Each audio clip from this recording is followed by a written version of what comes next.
दुसरा प्रश्न विचारायचा, कारण या प्रश्नाच्या तळाला लपलेला आहे तुझा बाप. या प्रश्नाच्या तळाला लपलेला आहे हे तुझ्या आयुष्याचं उत्तर.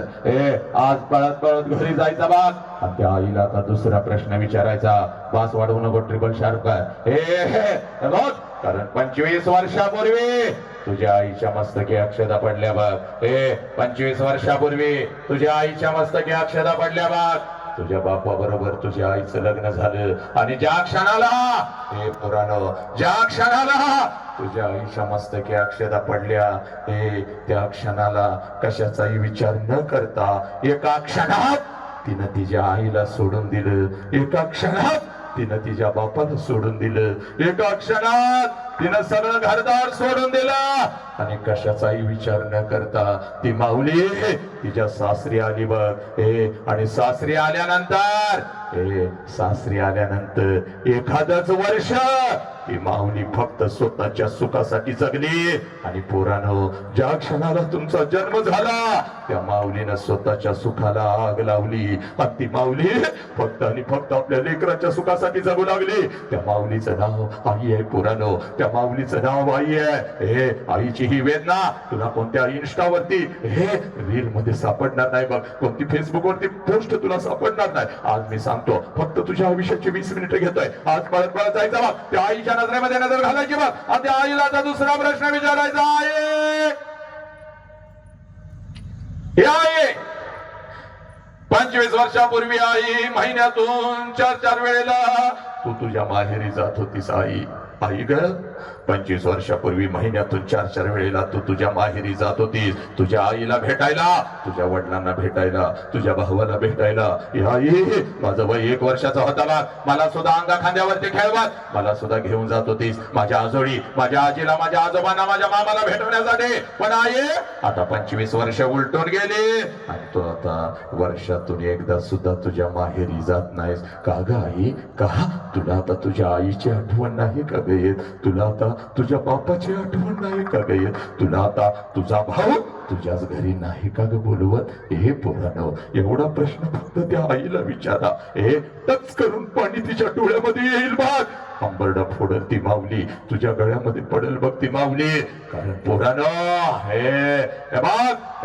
तिच्या डोळ्यासमोर तिचा बिचारा गरीब बाप येईल बघ. तिच्या डोळ्यासमोर तिची बिचारी गरीब आई येईल बघ. अक्का करत तिच्या माग पुढे पडणार ते लहान लेकर.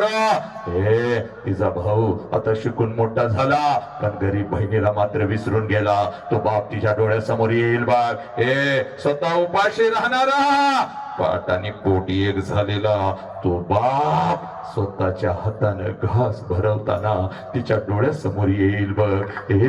अंगावरती एकच लुगडाय, अंगावरती एकच लुगडाय, 50 ठिकाणी फाटलेला, 40 ठिकाणी शिवलेला आहे, तरी सुद्धा तिच्या अंगावर नवीन कपडा चढवणारी ती माय माऊली. तिची आई तिच्या डोळ्यासमोर येईल बघ. तुझी आई हंबरडा फोडल, तुझी आई हंबरडा फोडल, तुझ्या गळ्यामध्ये पडल आणि तुला म्हणाल, खराय पोरी खराय, पोरी खराय. 25 वर्षापूर्वी महिन्यातून 4 वेळेला मी माझ्या माहेरी जात होते, माझ्या आईला भेटायला, माझ्या वडिलांना भेटायला, माझ्या भावाला भेटायला. पोरी, तुझं वय 1 वर्षाचा होता बाप, तुला सुद्धा अंगा खांद्यावरती खेळवत, तुला सुद्धा घेऊन जात होते तुझ्या आजोळे, तुझ्या आजी तुझ्या आजोबांना भेटवण्यासाठी. पण बोले, आता 25 वर्ष उलटून गेली आणि आता तू आता मी वर्षातून काय ग 2 वर्षातून एकदा सुद्धा माझ्या माहेरी जात नाही बघ. त्याला कारण आहे बघ पुरी, त्याला कारण आहे. 25 वर्षापूर्वी माझ्या मस्तकी अक्षदा पडल्या बघ. 25 वर्षापूर्वी माझ्या मस्तकी अक्षदा पडल्या बघ. तुझ्या बापाचा हात धरून मी माझ्या सासरी आली बघ. आणि सासरी आल्यानंतर एखादाच महिना कसा तर काढला आणि तुझ्या बापासमोर मी हंबरडा फोडून रडू लागली. तुझ्या बापासमोर मी हंबरडा फोडून रडू लागली. अहो, ऐकलं का? अहो, ऐकलं का?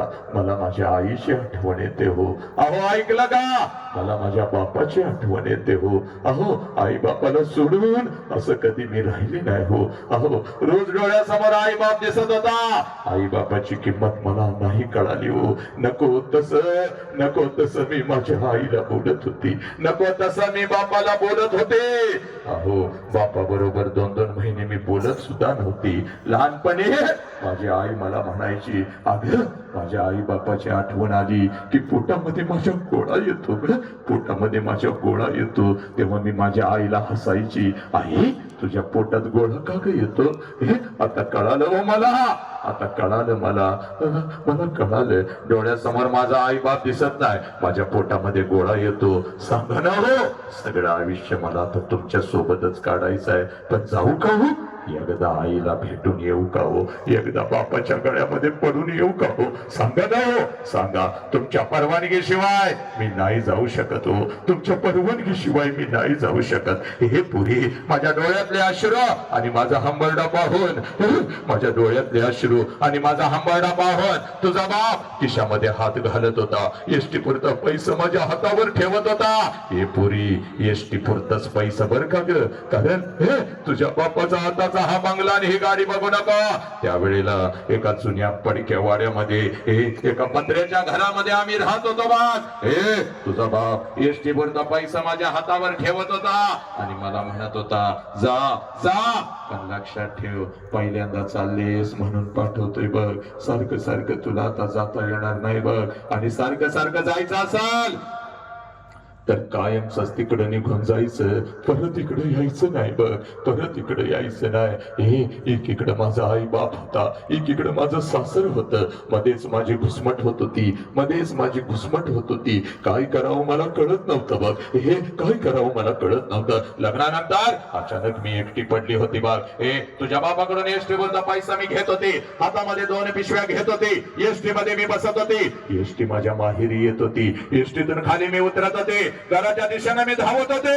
कधी एकदाची माझी आई माझ्या समोर येते आणि कधी एकदाची मी आईला कडकडून मिठी, क्लोज करतो का तुला, क्लोज करतात का? कधी एकदाची मी आईला कडकडून मिठी मारते.